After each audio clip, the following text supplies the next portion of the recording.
Okay. So I'm presenting on behalf of a whole group of people and a wide range of organisations that were involved in our project. So I'm going to talk about the Heritage and Wellbeing for NHS Staff project, which I lead at the University of Southampton, also called Harewell NHS. And I'd like to talk a little bit about Heritage on the Doorstep as a wellbeing resource. And this is a project which, as you can see, has involved a large number of partners, and particularly I'd like to acknowledge the funding of Historic England in the work that we've been doing, and that of Portsmouth Hospitals, NHS Trust and Southampton Institute for Arts and Humanities. So the work that we've been doing responds to a real crisis in the well-being of NHS staff. We know that workforce burnout across the NHS and care systems is really now, as you can see from this quote, presenting an extraordinarily dangerous risk to the future functioning of both services. And we know that staff are leaving, or they are cutting down their hours because of the kind of stress that they're experiencing. And NHS providers are increasingly looking for solutions to not just the daunting legacy of the pandemic, as this quote suggests, but also to productivity, to workforce retention, and to the better work-life balance that they identify as necessary for their staff. So Harewell NHS is a pilot and feasibility study with National Institute for Health and Social Care portfolio adoption status, building towards a larger scale clinical trial. And it investigates the short and medium-term wellbeing and work engagement effects of self-directed or unguided visits to heritage sites for NHS staff. We want to understand how much exposure to heritage is necessary to experience wellbeing effects, and what co-variables affect work engagement and wellbeing outcomes. And it's a project which is also working with a feasibility element. So this means that in advance of a clinical trial, you have to kind of make sure that you understand how your study is going to work and is it going to work on the ground. So in that sense, we're interested in participant recruitment, establishing appropriate psychological measures, both qualitative and quantitative, examining participant choices and their characteristics, participant adherence, and response rates, and testing a digital interface. And I'm going to talk particularly in the context today about participant choices and their characteristics, because we've got a lot of data, which I'm not able to all present right now.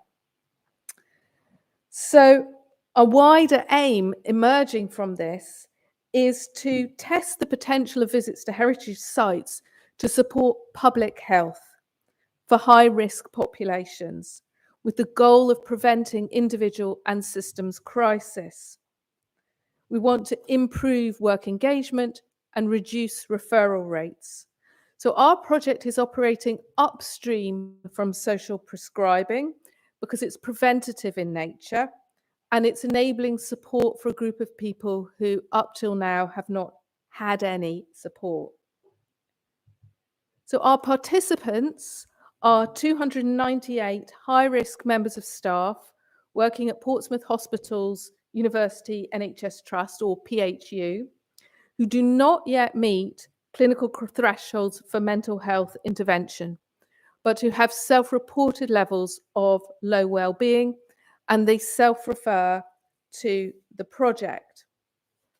So I'm going to briefly describe our study design and discuss some of that feasibility work, particularly around the participant engagement with heritage sites. Although we're sitting very much in this public health world, I do think that there are some useful learnings from our work in terms of participant choices and agency that have implications beyond our immediate study, particularly in terms of the wider role of heritage in society and the potential for people to become more self-reliant and proactive in their health and well-being. So let me now move to the study design. So before we started the study, we embarked on a project PPI element. This is patient and public involvement. And this is a necessary prerequisite to any form of clinical trial. But I guess it's also just good practice because it's about co-creating your study with your participants. And it was really important for us to understand how to design the work so that it would work for NHS staff who are very time poor and who have lots of other things going on in their lives. So we needed to make sure it worked for them. So the key elements of the PPA findings, you can see here on the slide, that there were a series of barriers. So for example, time, money, entering sites was thought to be expensive, and it is sometimes. Transport to places, and also knowledge about what heritage is and where they could find it and how they could engage with it. But there were also a series of opportunities. So, for example, staff wanted social experiences. They wanted to connect with other staff or with their friends and family. They felt that heritage was novel. They were very motivated to become part of the study because they could see that it might be beneficial for them. And they felt it would provide support at work. But the key messages that we took away from this work were also that they wanted equity. So they didn't want to be allocated randomly to different forms of engagement. And if free tickets were on offer, they all wanted them. So we couldn't, sort of sort out different groups of people. They didn't want that. So this helped us to design a study where we needed to use a mixed methods approach. We couldn't control visit parameters, but what we could do was examine the relationship between people's well-being, their work engagement, and their choices of place to visit, the intensity of visits over the duration, the lengths of visits, their social experiences, the amount of exercise they took, and their reflections on the visit. So on entry to the study, our participants take a series of baseline questionnaires, which you can see on the slides. So they're the WEMWEBs, satisfaction with life scale, a compassion scale, because this is the health sector, work engagement scale, exercise levels, and we ask them about their pre-study heritage engagement and also about their demographics and what job they do at the trust. Every time they visit a heritage site, they fill in a questionnaire, and these are the co-variables, if you like, for our study. So they tell us where they visited, how they got there, who they went with, how many people, how long they were there, the level of exercise they experienced, and they also complete a visual analog scale, which is a whole range of emotions. And then they tell us qualitative data about their thoughts and their feelings during the visit. And then at the end of the study, we reapply the baseline measures, and we have a series of qualitative measures that we're asking, which are about their experience in visiting sites. So these are about perceptions and meanings, positive and negative experiences, thoughts and feelings, how engagement with the project touched on other aspects of their lives, the availability of resources to allow them to engage, suggestions for possible improvement for our study, and whether they desire to continue engagement beyond it. And what's important is that we, together with our partners, provide free tickets to all the participants. So we had a contribution from the National Trust, we had from the Mary Rose Trust, from Portsmouth Historic Dockyard, and from English Heritage in Portchester Castle. But there's also a whole range of free places that our participants can visit in Portsmouth because it's a very heritage-rich city. And we created a portal which has an interactive map with over 150 sites, and they are listed in terms of the kinds of themes that people might be interested in. So we have 20 different themes, everything from military history through to transport and museums and leisure. We have online visits, and we also divide our categories into sites that have a kind of green setting and sites that have an urban setting. And these are our kind of larger analytical categories for some of the work that we've been doing. And our participants had free access to sites for 4 months. Wasn't a huge amount of time. It was 4 months because that's what we had funding wise, and that's what we could arrange. So bearing in mind, there are some limitations in terms of the duration. So that's how the study was set up. So now let me show you a little bit about that heritage engagement data. So on one side, I'm not sure whether when you're looking at it, you can see whether it's right or left, but you can see the participant pre-study annual heritage engagement, and then heritage engagement during the 4 months. So we have a large number of people who are making a small number of visits, but we also have super heritage users.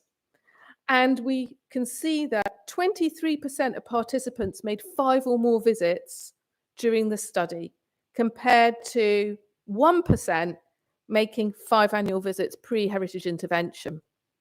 And bear in mind that if they only even made 1 visit in that 4 months, they're probably still making more than they would have done in the year because it's only 4 months, right? So their heritage engagement is certainly there. The staff are picking up and they're engaging with the project. It's also worth saying that we had the fastest recruitment to any study in the hospital because people were so interested in this. Within 10 days, we'd recruited almost our full 300 participants. We also probably are underreporting our visits because there's a high likelihood that there are a number of unreported visits that people are making. So this is a kind of, I'd say, the lower end of what probably actually happened.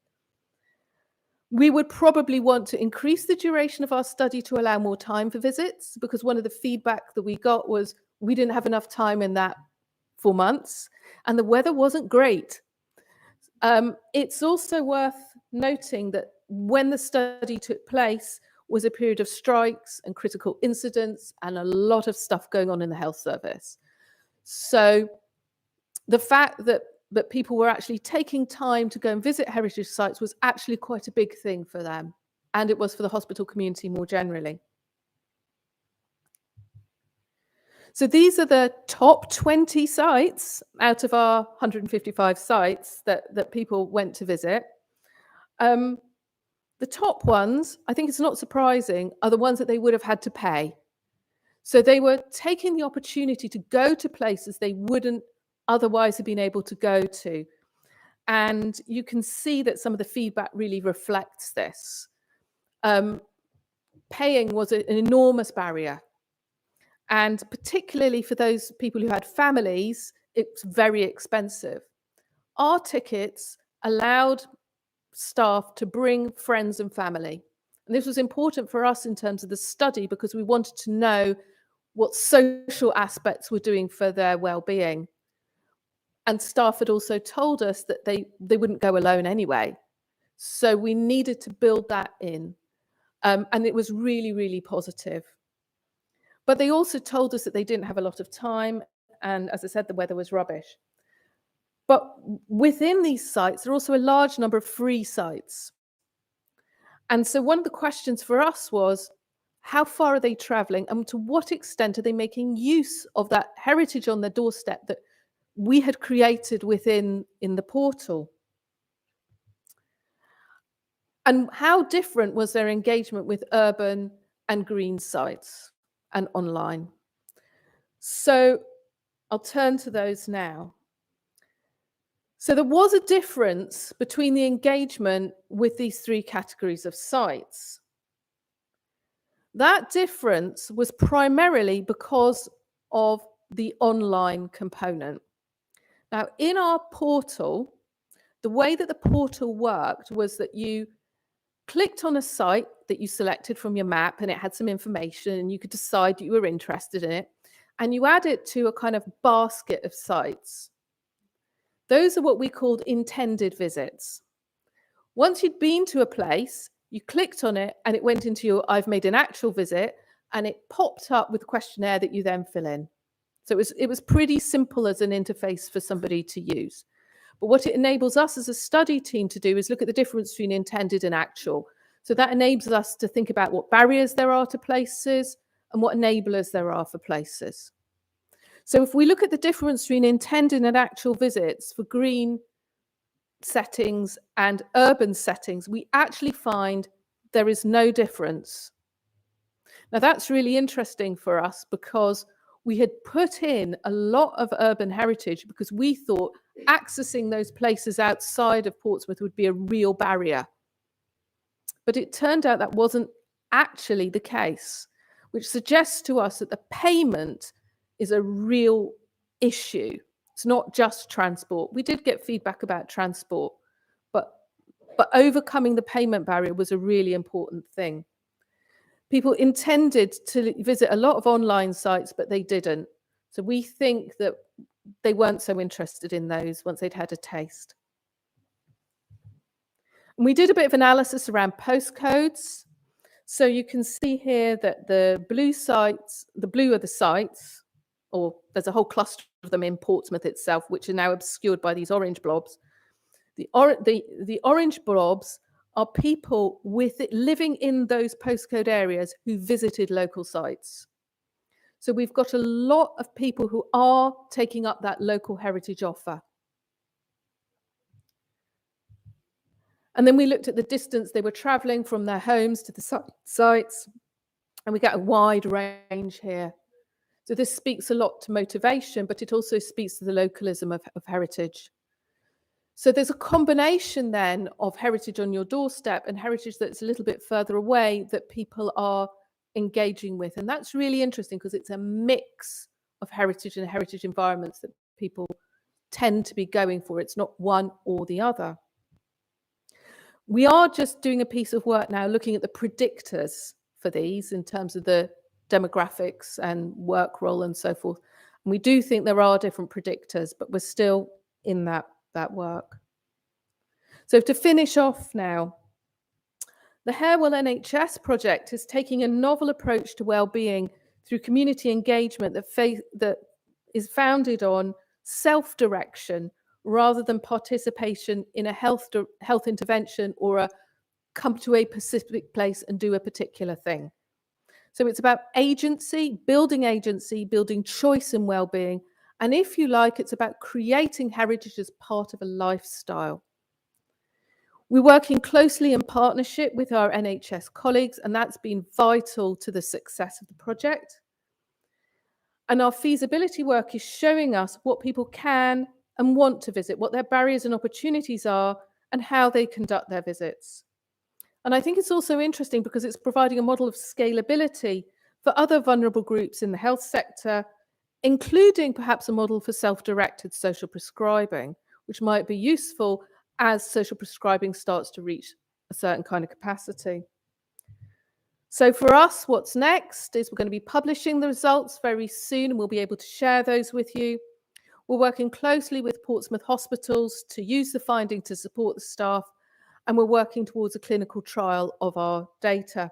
And I just wanted to leave you with two lovely quotes from two of our participants, which is about, I enjoyed visiting historical places. It also made me feel valued that my employer was supporting my well-being. And then another quote, which I think was really, really unexpected for us, which was, definitely, it has helped me decide to stay in my job for the present as I feel more valued. It has increased brain activity, I feel. So this isn't just about well-being, this is about employment support. And that, I think, takes our sector into a different kind of world. So thank you very much.